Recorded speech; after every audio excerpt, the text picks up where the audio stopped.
we urge Governor Abbott to please veto Senate Bill 3.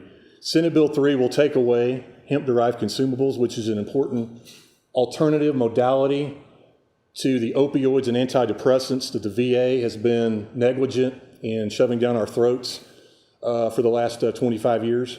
That's the problem, that's the poison, are the opioids. This is a national priority as well. I had the honor of testifying on this very issue in March before Congress with our national commander.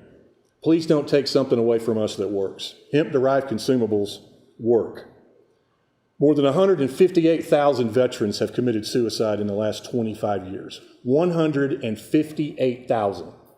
That was more than were killed in Korea, Vietnam, the Gulf War, every conflict, Iraq and Afghanistan combined. Taking this away from us is a threat. This is literally our lives that are at stake. Hemp-derived consumables have helped thousands of veterans in this state, millions across the country, avoid the pharmaceutical cocktail of opioids and antidepressants.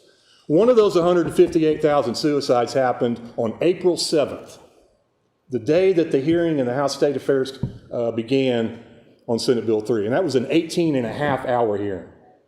As Mark Borda said earlier, 90% of the people that testified for that, or testified that evening and that day, two-day hearing, were against Senate Bill 3, and we were part of that. I walked out of this state capitol at 2:30 in the morning. That's how much this means to the VFW.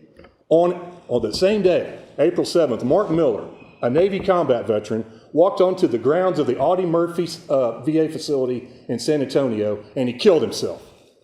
He shot himself right there on the spot. And it's because of the opioids. It's because of the antidepressants. Let us choose what works best for us. I personally use these products, and it's not poison.